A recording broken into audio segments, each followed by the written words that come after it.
anything. Do 1,000 things, only one of them is good, great. That one is the one you're going to release. So, without further ado, this is what I had in mind.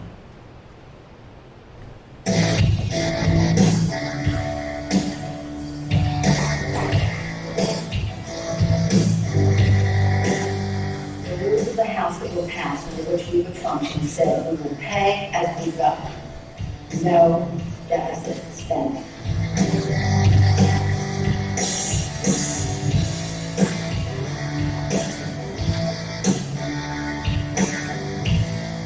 This nation is broke.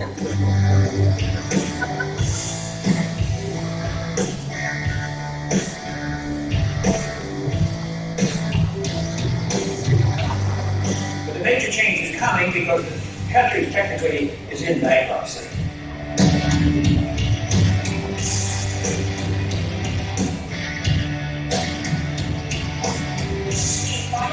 A new study from the Brook Center finds Senator Sanders' Medicare for All plan would cost over $32 trillion, that's trillion, over the next 10 years. And doubling all federal tax revenue still wouldn't be enough to pay. That's my favorite.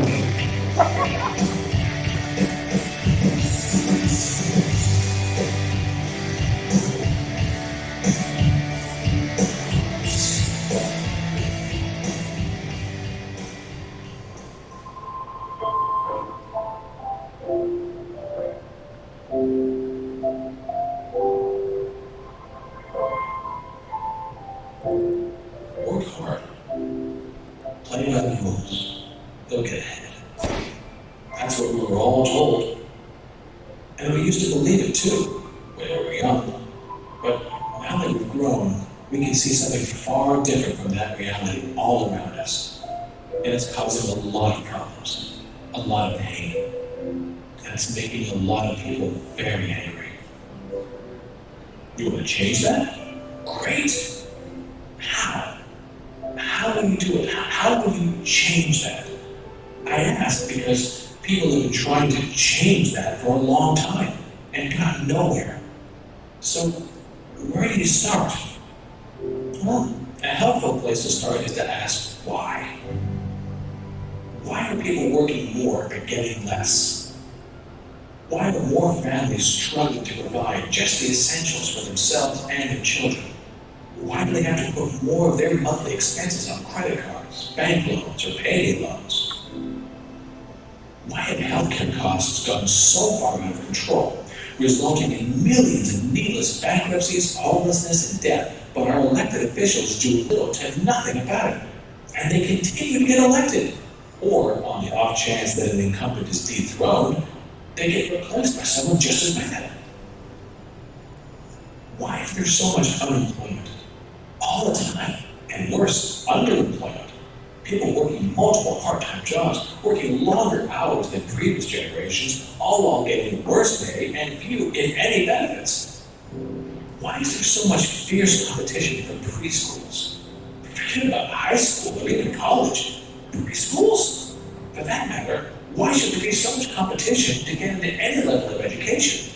It seems that more and more you have to be accomplished by the age of 6 or your entire future is in jeopardy. How is even a perception like this existing, let alone the reality of it? Why are we fighting more concurrent wars than can be counted on the fingers of one hand, all while creating the conditions that lead to refugees crossing borders as we criminalize them for wanting a better life, free from the conditions our government helped create in the first place? As the old saying goes, why can't we have nice things?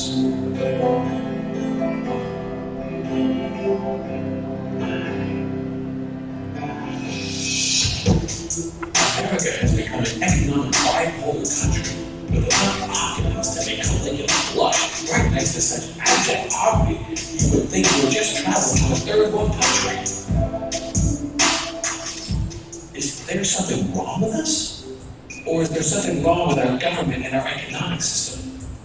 Was it always wrong? What happened?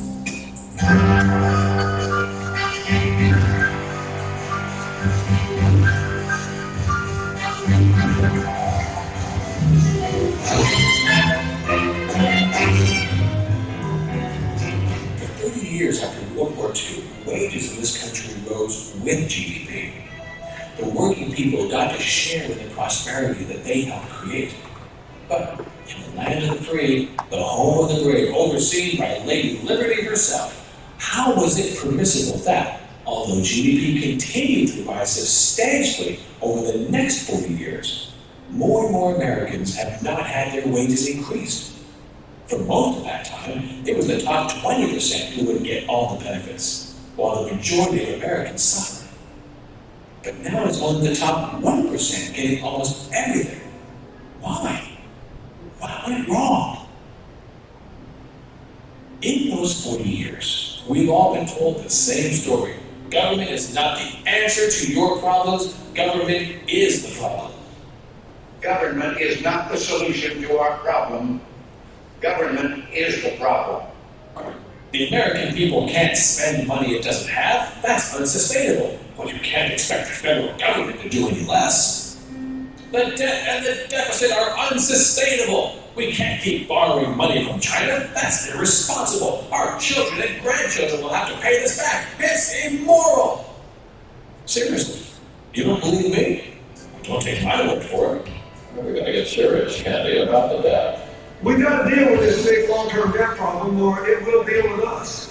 But the nonpartisan committee for a responsible federal budget says, Secretary Clinton, under your plan, debt would rise to 86% of GDP over the next 10 years. Mr. Trump, under your plan, they say it would rise to 105% of GDP over the next 10 years.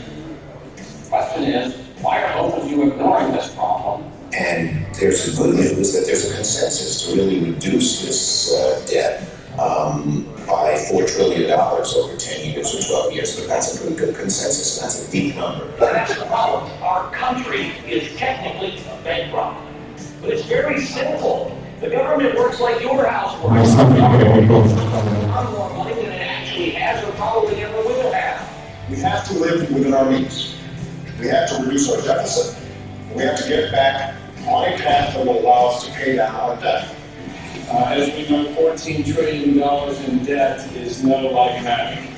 We have got to solve the debt crisis in this country, and we have got to demonstrate some responsibility here in Washington so this economy can get going again. We understand America is broke. With this building up deficits can be mountains of debt on the next generation. Not a good idea, and so there is an urgent need for us to contain the growth of the deficit. Our free stuff today is being paid for by taking money from our children and borrowing from China.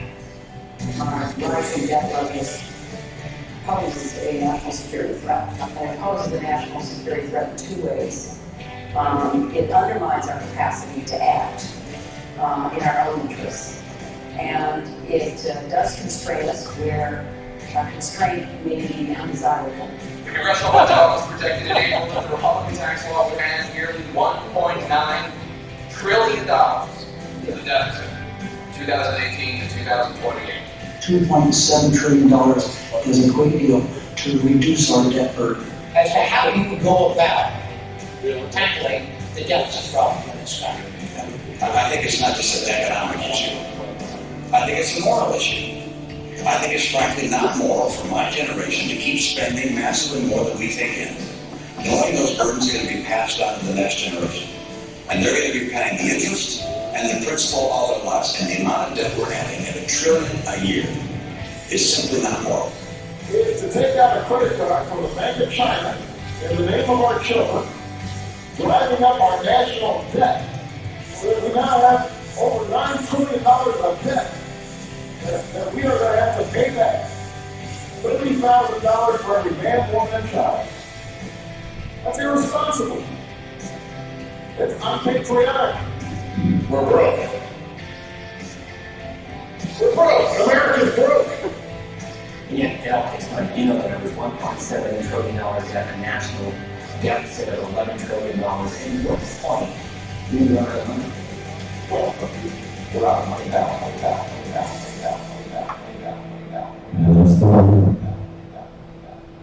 So America is out of money.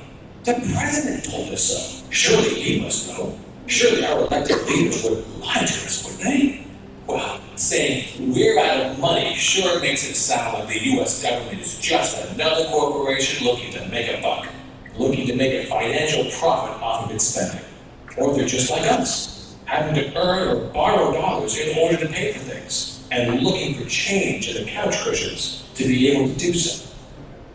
But when we look under the cushions, it's to pay for snacks. They act like they're doing it to be able to pay for things like Medicare and Social Security. But they're U.S. dollars, aren't they? How did the U.S. government run out of U.S. dollars? Where do they come from? Most people get them from their paychecks, but where did the company get them from? Their clients. Okay, so where did they get them from? Who actually creates the dollar? Does anyone know? Has anyone asked? And that's where I leave it off for today. Thank you. From there, I move into the next thing.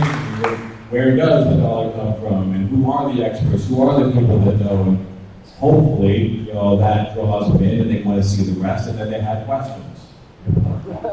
But again, I was hoping to make a 15-minute video. I failed. It is my sincere hope that anyone in this room or anyone that watches won't fail, or that they'll create the magic piece of content that will get us where we need to go. It ain't going to be me. It's probably not going to be this, but it's got to be something. And it's not going to be anything if we don't try. So please, I'm begging you, try. Questions?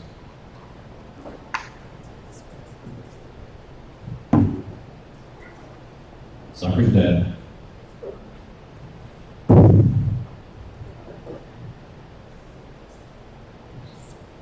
Jeff, thank you for making the video. How do you plan on distributing it, marketing it, etc.? That takes a level of intelligence and experience that far exceeds my abilities. I'm lucky to be able to make this at all. I'm a musician and a medical assistant and a father and a husband, and all of being here is taking me away from all of that. So I made this out of desperation.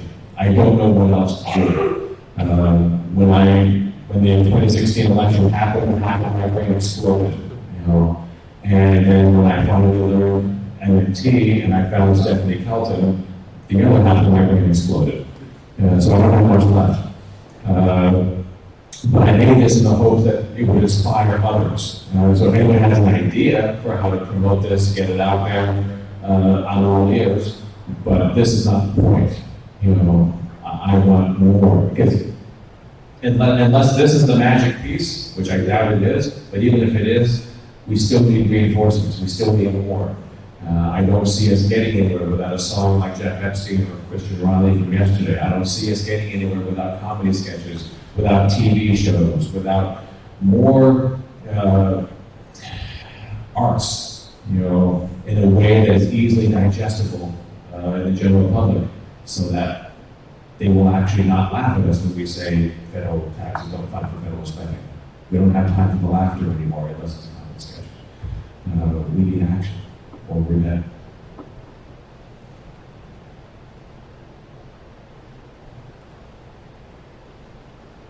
Yeah, this was very good. Thank you. What you're trying to say is that our politicians are lying. No, I was saying that in the worst possible way. I'm screaming it from the rooftops, yes. Yes, so that is the problem. That we have these people that are being known to blame us. People who know what's up. Yeah. And we're coming up and we're telling them, no, they're lying to you. And that is the problem. That is the wall we have in front of us. So the solution is, why are they doing it? Why are they doing it? They're trying to make us accept what they are giving us instead of what we want. They'll talk our ears off about self-determination, but that's not what they want. There are stories that sound good to them, but we all know that's not what we want, but somehow that accept. Yeah. So how do we apply this? And my solution is things like this, to work around these people. Because what I find interesting is that when I talk about modern monetary theory, most of the people that I get into a room with are more than happy to agree on some spectrum, from a little bit to all the way, are willing to accept that their government is lying to them about just about anything, but not this.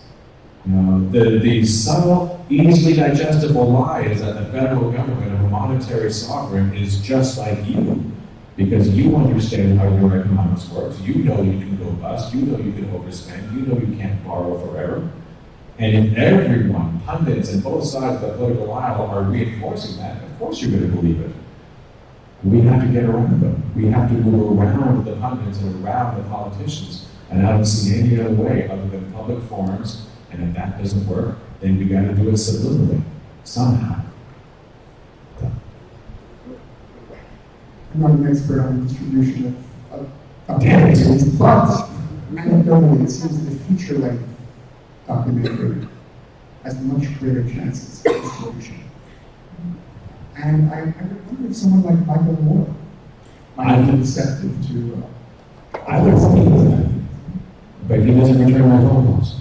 I don't want to take it out of your hands necessarily. I think the feature-length documentary has a much greater chance to distribute on Netflix. Totally agree. I don't have a solution for how to get this out, but I do have an observation. So I'm from Canada, and I wrote a book called Young and Old versus Surviving the Real Estate Crash, and it talks about private sector debt versus household debt. And I've done a couple hundred interviews at least with the media. And it's amazing how, when I get talking about this, and Climate Minister comes in with stuff about, in the interviews I don't mention his name, but he's the ideas, right? The ideas, okay. The conversation very quickly, and it isn't just the media people, it's people in general. Yeah, but the government's so deeply in debt. The government is broke. And I'm saying, well, yeah, but the government can afford to be broke for a long time, but households cannot afford to be broke. Households go bankrupt. Yeah. And that's what happened in the 08-09 financial crisis. It was private sector debt that caused the crisis, not public sector debt.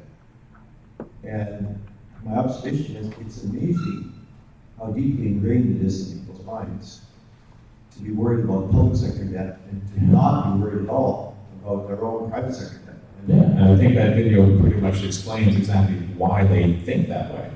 You know, they're told incessantly, over and over and over, in just about all media. You know, it reinforces it. And why wouldn't it? Until I learned MMT, I would have been looking at that screen and hearing them say them that all that stuff, and I would have been going, yeah! You know, and I was just as wrong as anyone else, which is why when I talk to a regular person, I'm genuinely kind. I'm not interested in taking your head off because I was you. To take your head off is to take my head off. You know, and while I will never forgive myself, I'm hardest on myself and on anyone, so I will forgive you because I can't forgive myself. You know, but we gotta have this conversation. I need you to evolve. I need you to change. You know, or we're gonna be changing houses and living in caves. Last question, and then we're going to move on. Moving on. Hi, good morning. Good morning. To further discuss this micro versus macro situation, I also think that it's because most people didn't take macroeconomics in high school. But so I think people tend to take from their own personal experience, which is household, and then they project onto larger scales. And I think this is how many people might generally learn. They take from personal experience and then they try to extrapolate to bigger. 100%. And so it's very in this sense, MMT is very anti-intuitive. And you see this projection of household, not just in economics, but also in nationalist affairs in general. People often compare the country as a family, which obviously I don't agree with. It's a very dysfunctional family. I think it might actually just be a way that people, I mean, it's just how people perceive, like it's a progression of how people perceive the road in general. And somehow I don't know how to break that change. So one of the solutions is one person at a time. I wish I had a better answer. This was my better answer, and I don't know if it's going to work, but that's why I need all of you. You know, come up with your own. Do anything. Come up with 1,000 things in order to come up with the one good one. You know, this was the best I was able to do. You know, I'm an audio guy. I'm not a video guy. I'm lucky I was able to produce this. It took me a long time to do it while I was working and being a father and a husband and all that. So I can't do one video a year, you know, in the hopes that it's going to do anything. So I need help, professional as well as all of you guys. That's it. Thank you very much.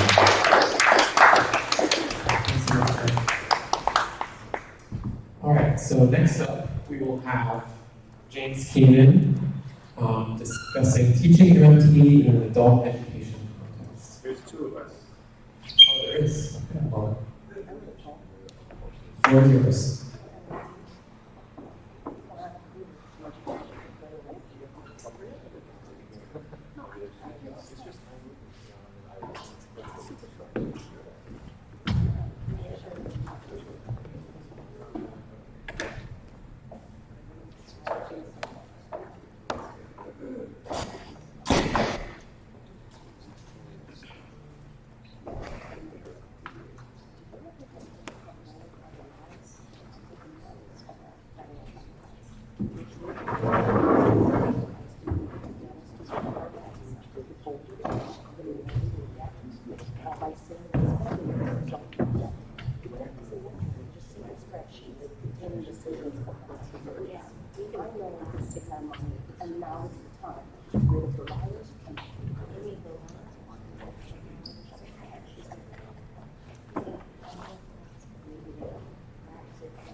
Hello, everybody.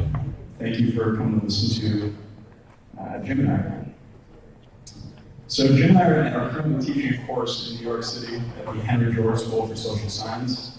It is a 5-week course on MMT. We're teaching it based on the macroeconomics textbook that came out this year.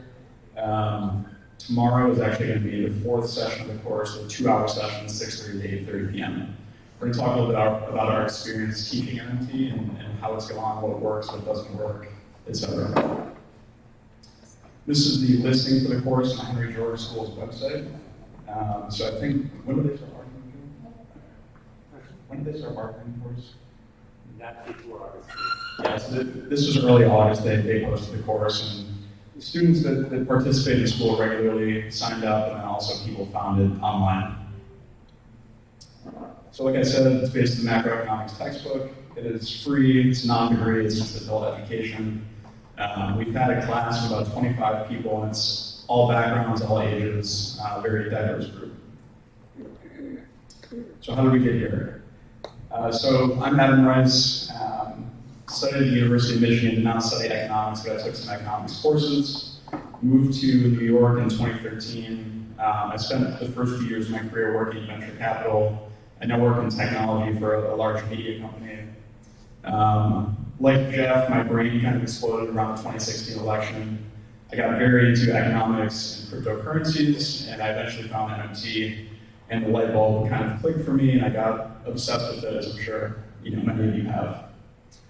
When my friends, my family got sick of hearing about MMT, I decided to start a meetup group called New York City Deficit Owls. We meet the 3rd Tuesday of every month. If you're ever in New York, you're welcome to come. And then I also started a podcast, Pocket Change, in May of 2018.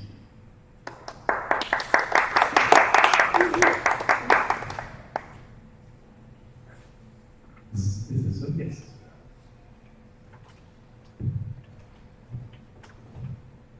Okay, so my name is James Keenan, Adam Rice, in case you didn't catch his name first. And I started attending the New York City Deficit Owls meetup group that Adam started in the first couple of months of 2018. And subsequently, I attended this conference when it was held at the a new school in New York City last year.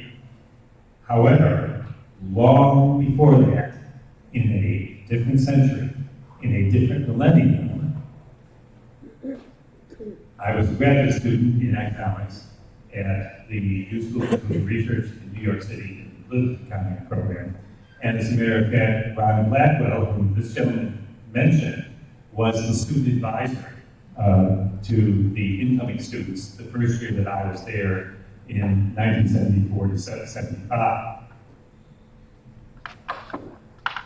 So at the New School in the political economy program, we read The Usual Suspects, only at that time, they looked like this, and they looked like this.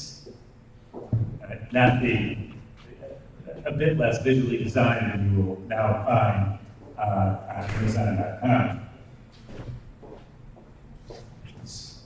So time went by. One of the things that we did at the New School was that we produced a pamphlet called Unemployment, the Facts the Experts Can't Explain, that was published under the rubric of the New School chapter of URBE, the Union for Radical Political Economics. And in this course, we took on the notion of the Phillips curve as the link between inflation and unemployment. We took on Milton Friedman's concept of the natural rate of unemployment. This was a bit before all the rational expectations school came into the discussion of the natural rate of unemployment.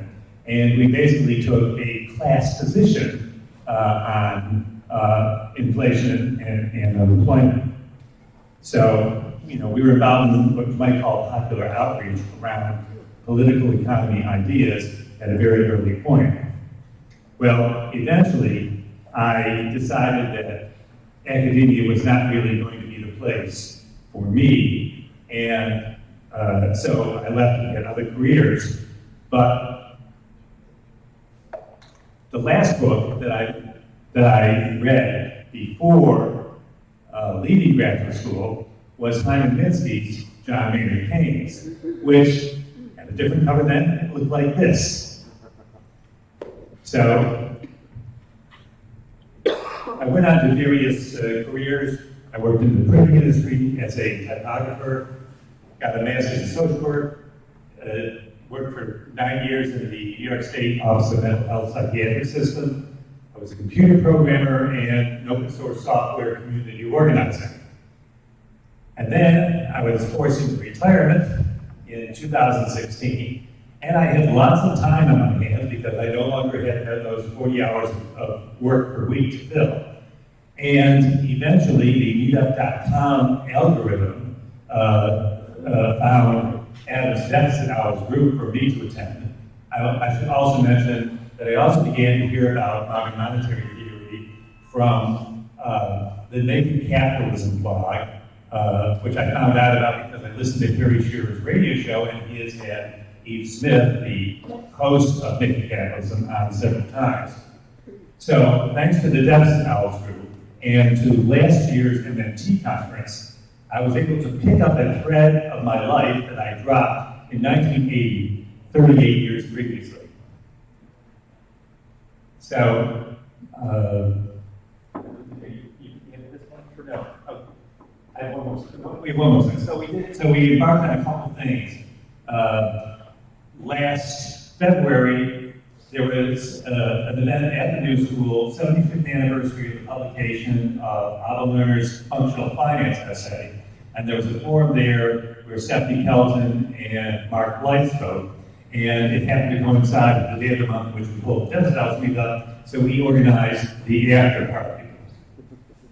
And I started just for that use as a mailing list, we started the Modern Monetary Theory group at groups.google.com, and it intended to be a place where people could make their first posts about MMT in a relatively low-tech context. In other words, instead of having to formulate a blog and design a blog and go to WordPress and Drupal and all that, if you wanted to make your very first post about MMT, you can join our group and leave it there. And if you come up to us afterwards, we'll be happy to send you an invitation to join the monetary group at Google Groups. And I also attended the Hyman-Minsky conference at the Leading Institute. It's held every April. They've been going on now for 28 years. And that was very interesting because you get to rub shoulders there with people who work in finance, people who work in central banks, and leading MMT people. This is the introduction, the welcome page to MMT Google Group, and there's the Minsky conference, and at this point I turn it back to Adam. So back in the spring of this year, someone from the Henry George School came to the Deficit Hours meetup, and they said, our students are they teach Georgia's economics there. They said our students are very interested in MMT. They've been hearing a lot about this. Would you guys be willing to give a talk on MMT? So Jim and I agreed to it. We didn't quite know that they were structuring it as a debate, so they kind of framed it as MMT versus AMI. I don't know if you guys are familiar with AMI, but Delman Coates mentioned it yesterday. It's kind of a very conspiratorial take on the Federal Reserve. Jim and I gave this talk on MMT. It actually was very well received by the students at the school, and they asked us if we'd be willing to teach a class on MMT in the fall. So, like I said, we've been using the textbook to build the curriculum. The whole class is based on we've been working on this pretty much all summer, and we started on September 9th. Like I said, tomorrow is actually the 4th session of the class.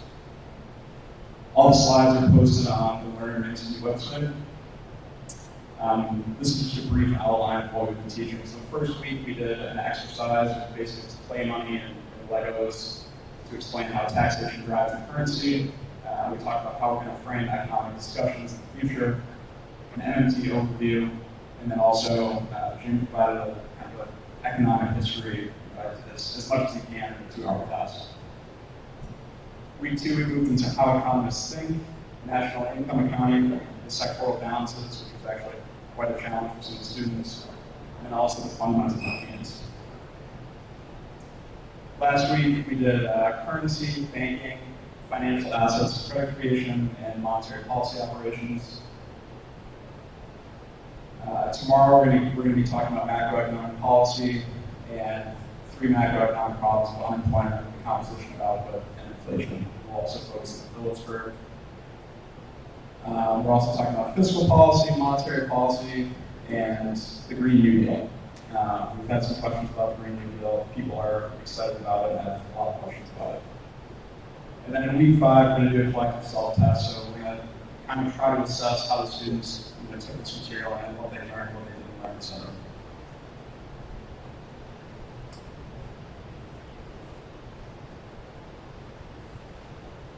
Okay, so question arises, what have we learned so far about trying to present MMT in this adult education context?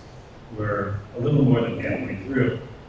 So one thing we found is that students have a range of motivations for attending. If this were a 4-credit course, which it is not, some of the students the student motivation would probably vary as to whether this is a requirement for their major versus an elective course. Most of the students would do at least some of the course reading. Students would, to a certain extent, be motivated because they would understand that they have to take a test for credit. And the students might be motivated to get their money's worth out of the course, their investment in the course, or perhaps their parents' investment in the course. However, none of that applies because this is a free course. Okay? And so one of the things that we worry about is that since students can come and go, they don't have to attend all the sessions. They may have, as I say, a little skin in the game.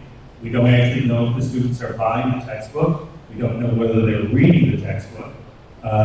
We recommended other readings that were less expensive than the textbook. And we post these slides every week, and we really don't know whether the students are, are doing, how much, we really don't know how much reading they're doing. So, and we won't get any idea of the impact of our ideas until the self-test in week 5. One of the other things we found is that, as Anna mentioned, is that sexual balances is a very difficult concept to convey. Because the sexual balances concept, you start out with the government sector and the domestic private sector.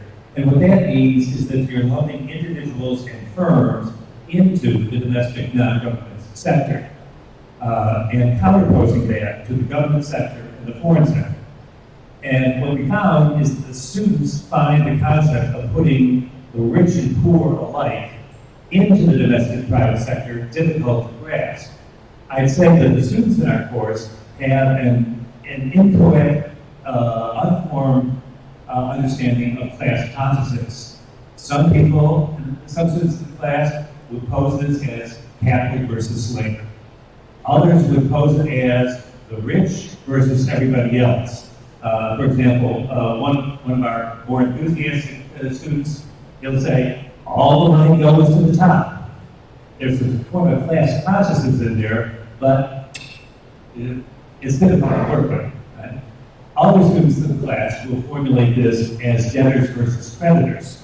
So to get them to perform the act of abstraction, which the sexual balances approach, originated by Wim Godley and found in Randy Bay's books and in the textbook, to get them to perform that process of abstraction, to be able to view all private individuals, companies, corporations, etc., as being in one sector is challenging.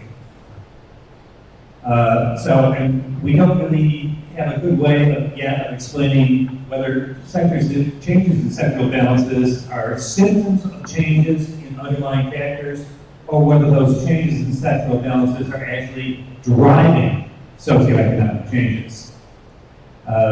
We also found it difficult to discuss how we know that around 1996, the U.S. private domestic sector went into deficit as the U.S. government sector went into surplus. Bill Mitchell, Randy Gray, they emphasize this continually, but it's difficult to tie the connection between that and the financial crisis which occurred more than 10 years later. Why did the GFC, take 10 years to develop? We struggled to provide an answer there. And there's a question of, were these deficits merely evidence of deeper problems which themselves led to the crisis?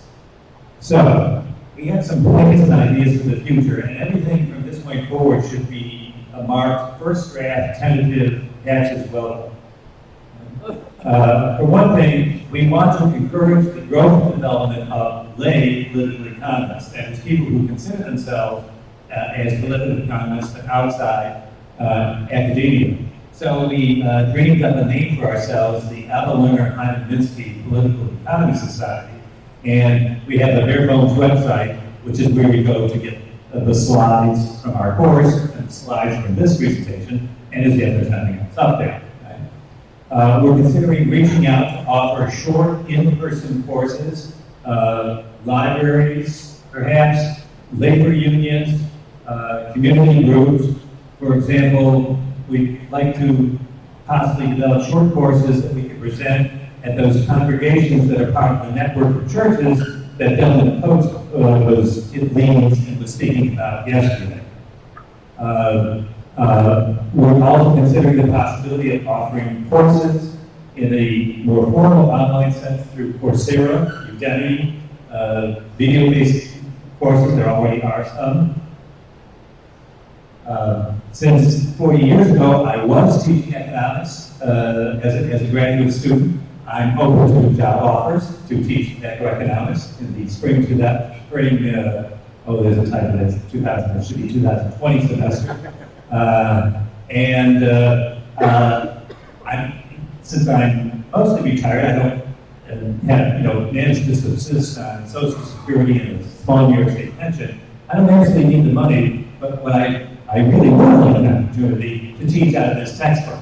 I'm not going to teach out of Paul Sanderson's textbook or Gregory Mankiew's textbook.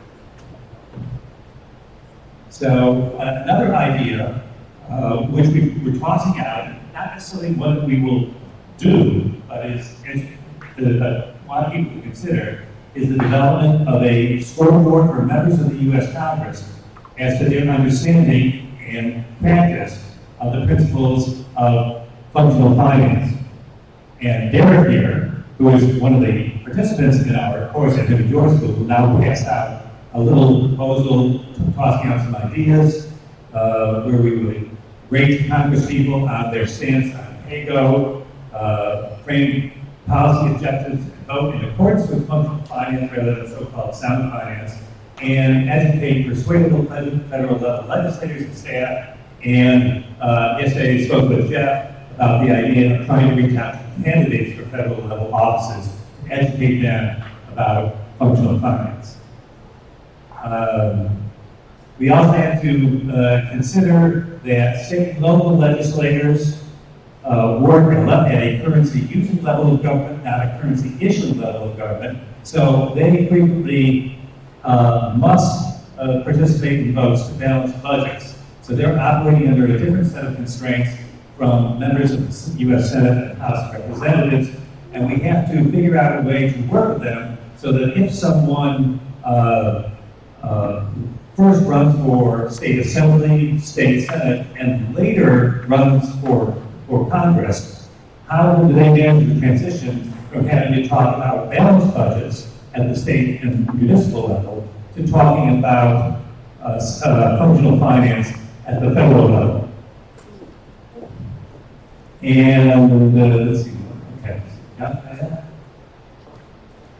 So, and I just want you to be aware that just in the last couple of weeks, Randy Ray wrote a working paper which can be found on the Leading Institute website that begins to implement this discussion about what is the connection to state and local public finance with the principles of modern monetary theory. And our slides are going to be available at learner-binsky.org, and you can just navigate through the website for that. And that's it.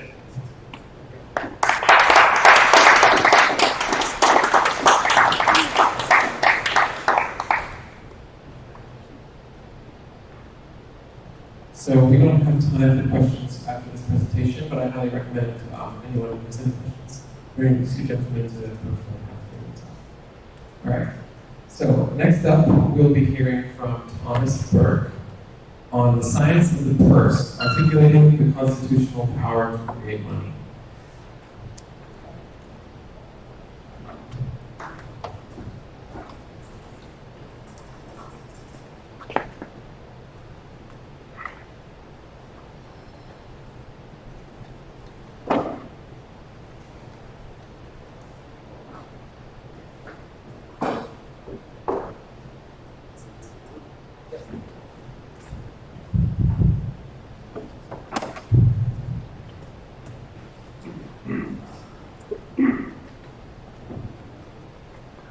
Okay. Title of this talk, as you just said, The Science of the Purse. This is a call to revise the U.S. Constitution. I want to get that out there. I think one of the, maybe the only way to get MMT accepted in government, by government, U.S. government, we're going to have to actually look at the Constitution itself that's standing in the way.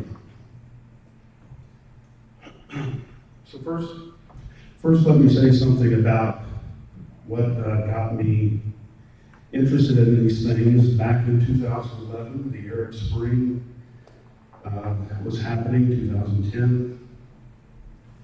And in particular, I mean, you're watching this stuff happening in North Africa, Middle East, but it was the Libya situation that sort of hit me in the face. Gaddafi was taken out. There was a power vacuum with nothing to fill the void. And for just a small amount of time, there was the possibility of hope for change, and that lasted for about 2 days. Okay. Why was there nothing to fill that void? Where was the rule of law? When are these sorts of opportunities going to happen next that just pass us by?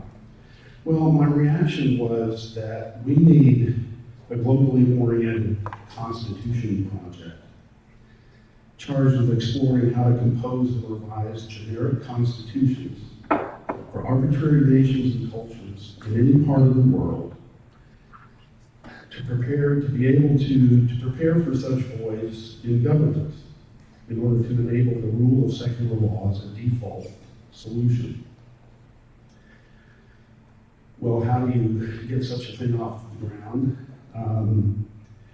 We can use the U.S. Constitution as a case study, as a proof of concept, because it's well known, it's known to work to some extent, to a great extent, but it's out of date, out of place, out of time, out of step with 21st century realities.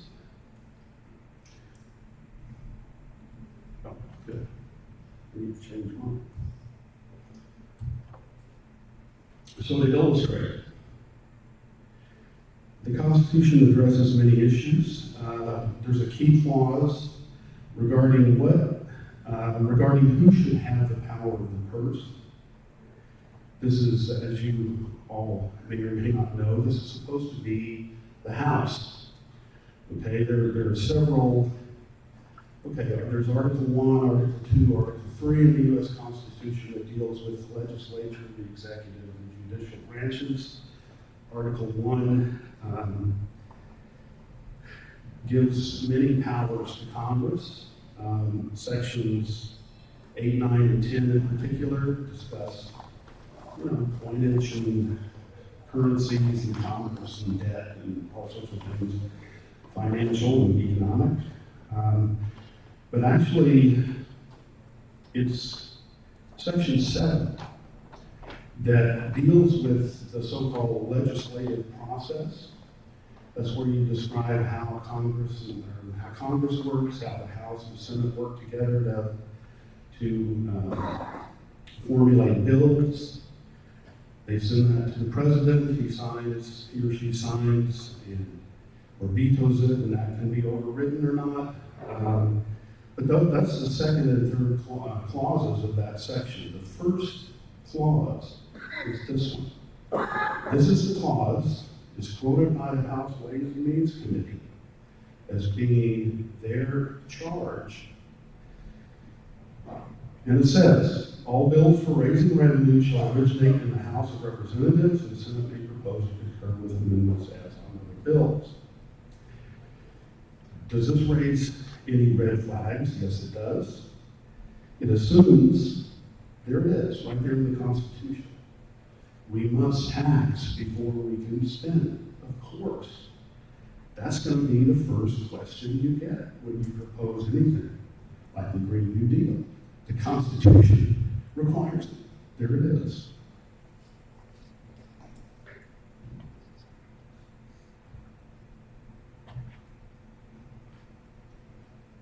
Okay, so how do we change this? Let me back up again and say a little bit about my approach to this. Originally, I knew nothing about MMT when I started on this project. What was driving me was that governance requires intelligent methods.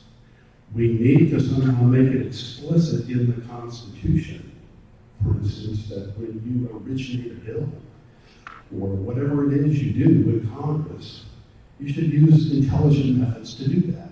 So a standard here is something like, the laws of logic have to be part of the laws of the land. So the question is, how do you need to make that explicit in the Constitution? Somewhere along the line, I'm looking at the second Bill of Rights, and, which is basically the Green New Deal in an original form, part of it. And in the course of doing that, I discovered MMT, which makes me very happy because it means, all this business about how to pay for it is nonsense. We can get around that, and in some sense, so when you think about this Constitution project, think about Venezuela, think about these countries in Africa, think about any kind of country who is motivated to possibly devise a constitution or revise a constitution. Ask yourself, how would you do that knowing what MMT says? How would you write a constitution that incorporates the principles of MMT? That's what I mean by point 2 here. You need to make those kinds of things explicit in any such revision. So, our original clause 171 fails on both of these counts.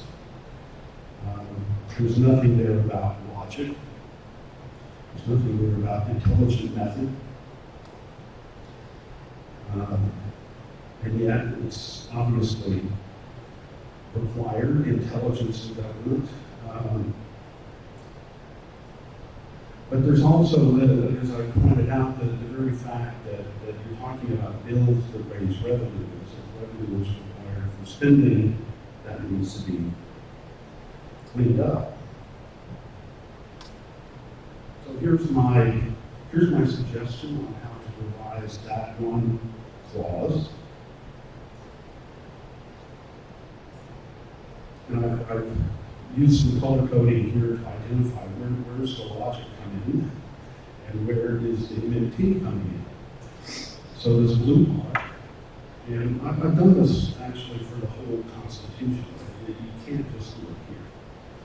There's every clause depends on every other clause, and you have to constantly be reiterating these kinds of things. But the first thing to note here, consistent with scientifically warranted economic principles, put that in here.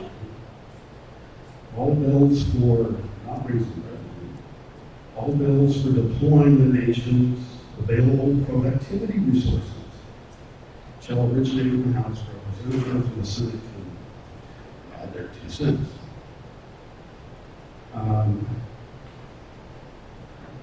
Now, the claim is here is that this is just one of many clauses in the Constitution, and that need to be revisited and revised. The whole thing needs to be cleaned up. But if you don't do something like this, you're beating your head against the wall. Ultimately, by trying to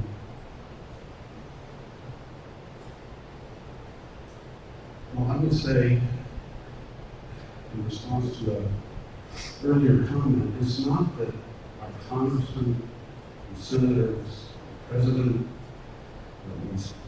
past presidents are liars. They're incompetents. They just don't understand. Okay? And they're listening to their advisors, and they're listening to there's a lot of liars in the halls of power. But I think many of our representatives and officers of government simply don't understand, and they're spouting the party line, and that's why a lot of this stuff just simply needs to be made explicit in the Constitution somewhere. And that's it, basically.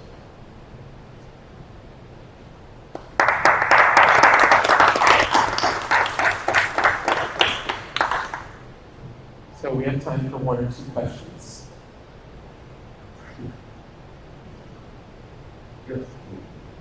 How much traction have you gotten on this so far? How much what? Traction, like has there been support for actually voting and changing the Constitution? Any public? Absolutely zero. This is the first time you're presenting? This is the first time I've presented this in public, yes. Thank you. And I mean, I've revised the whole thing in ways that make sense to me, and I've explained what I've done. And in particular, I've tried to not have a little appendix that here's what MMT is, and that's not quite finished yet. But no, this is the first time I've put it out. Thank you so much. This is extremely crucial. I just want to say, comment, I think the person you should talk to is Joe Firestone. He's probably has a lot of knowledge regarding this subject. I can't hear you. I think you should consider contacting Joe Firestone. I have a feeling that he would be very hopeful with making this even more tight now. Thank you. So at this point, we have to move on. Another round of applause for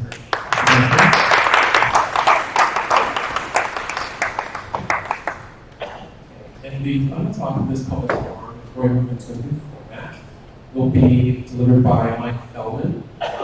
He'll be talking about using international payroll data to debunk interest rate debt connection.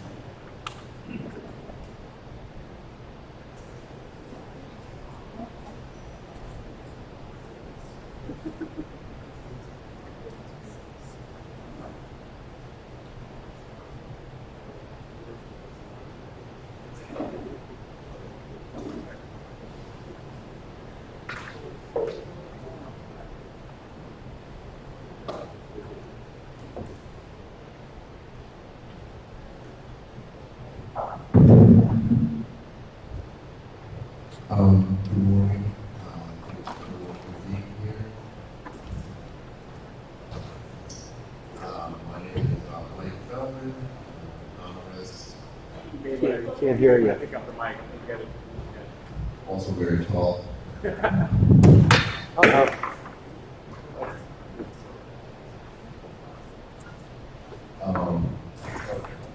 So yesterday, Like up against his mouth. Yeah, you get it.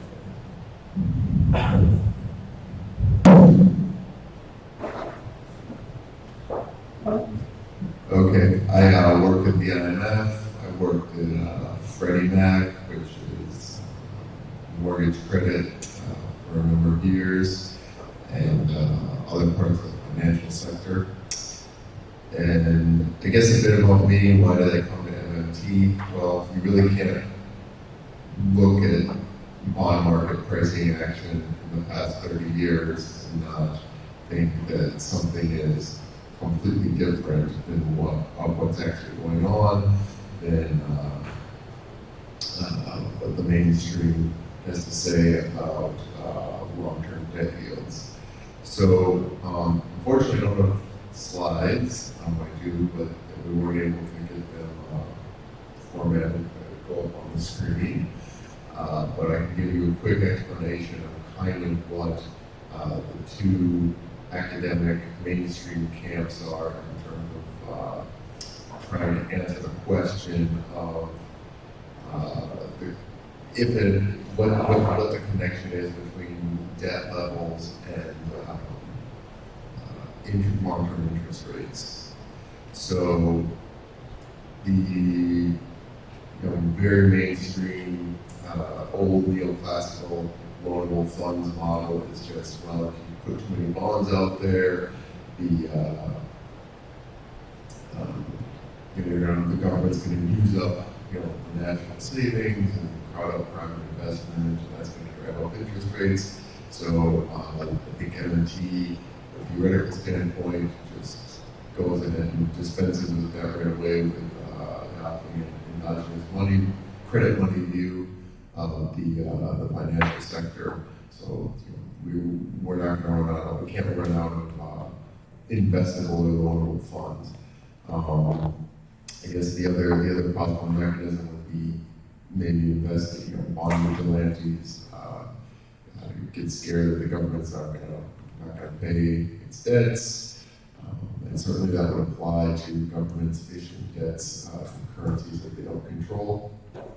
I guess kind of the second other academic view on this is to try to treat it solely as an empirical question, which is basically, well, let's just look at data from financial markets and macroeconomic variables and run some regressions and see if we find a connection. I've certainly had discussions with authors of papers along those lines, specifically Gail Norzeg,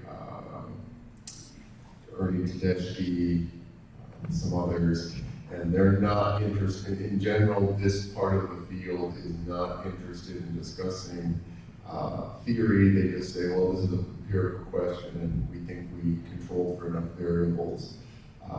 So we're confident in saying that, whatever the deficit or the debt stock variable we had in our regression came out as significant, so we're satisfied. They don't really think about mechanisms. The danger of that, of course, is you really don't know what you don't know. And so if you don't know what you're controlling for, what to control for, you can obviously get spurious correlations where it is very incorrect to draw a causal inference from. I guess ahead of my slides, I would say I make the point, like Gail Norzeg specifically has a bunch of really weird control variables in their regressions. One being like defense spending to GDP. And again, this is they're trying to figure out what's driving long-term bond yields. Well, I don't know what would be the financial mechanism for why, if you had a deficit caused by defense spending, that would drive up interest rates more or less than, assuming you believe that debt drives up interest rates, and have the government buy widget factories or do a Green New Deal or whatever. So that's like the fact that you're kind of just throwing everything at the wall. It's kind of one of the things that have a problem with some of those studies is they're just kind of throwing everything at the wall and hoping something sticks. So what I did is I said, all right, I want to take international data because also all those studies are very US centric. So they're only looking at data from the United States. I said, I want to take international data. There have been some studies that have looked at international data. Unfortunately, they're grouping together countries that borrow in their own free-floating currency and countries that don't. So that's again another problem. So I said, I want to pick 8 countries or 9 countries. They all issue in their own currency. They look at bond yields in their own currency. They have their own central banks, so they set their own short-term interest rates. And there's pretty consistent, reliable macroeconomic data, so I can test whether or not these assertions that the public debt stock drives up interest rates is true or not. And anyway, so I did both a fixed effects and random effects panel regression, and the countries I used were the United States, UK, Canada, Australia, New Zealand, Switzerland, Japan, Sweden, and Norway. So all monetarily sovereign governments, which all of those except for the UK issue and Sweden issue exclusively in their own currencies, and the stock of foreign-denominated debt for UK and Sweden are negligible. So relative to the debt stock in the national currencies. And so the spoiler alert is that when you control for short-term interest rates, growth rates, volatility, and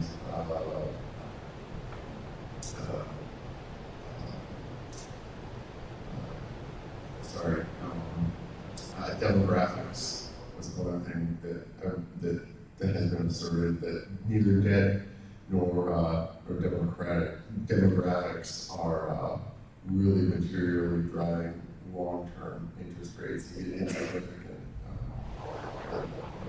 coefficients come back as insignificant. Interestingly, productivity growth is significant. It's like a 1% increase in labor productivity growth is on average connected with like a 13 basis point rise in long-term bond yields after adjusting for, again, short-term interest rates, growth rates, volatility, all those other variables. And I suspect that's a spurious correlation, some sort of correlative thing. I don't want to draw causal inference there, but I couldn't really come up with other control variables that I thought might make that go away. So part of the reason I was curious if anyone in the audience would have suggestions on that front. That's my end. Thank you. So we have one or two questions.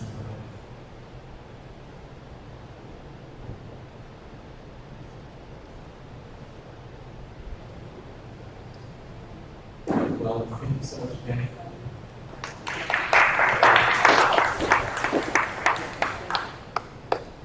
Okay, so before we shift to our new format, I wanted to invite Irina up, who has a poem to read. Thank you. My name is Irina. I'm a behavior analyst. It's my first MMT conference, and I'm very impressed and I learned so much. This is really inspiring. I just watched Jeff do his presentation about inspiring other people to create, and about 20 minutes ago I wrote this poem, which basically summarizes my experience at this conference. Thank God. I know, that fast. Do you ever wonder how bold are the lies that exit the mouths of our fellow allies? They're paid to continue their sad little tries in order to get us to give up our rights. The bolder the lie, the more they will get, by saying that spending's resulting in debt. The debt is a ledger, it's simple spreadsheets containing decisions of wealthy elites. I know it's our money, and now it is time to rid of the liars and take what is mine. Thank you.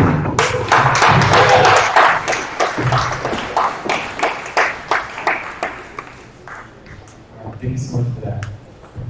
So we're now going to move into about a 5 to 10 minute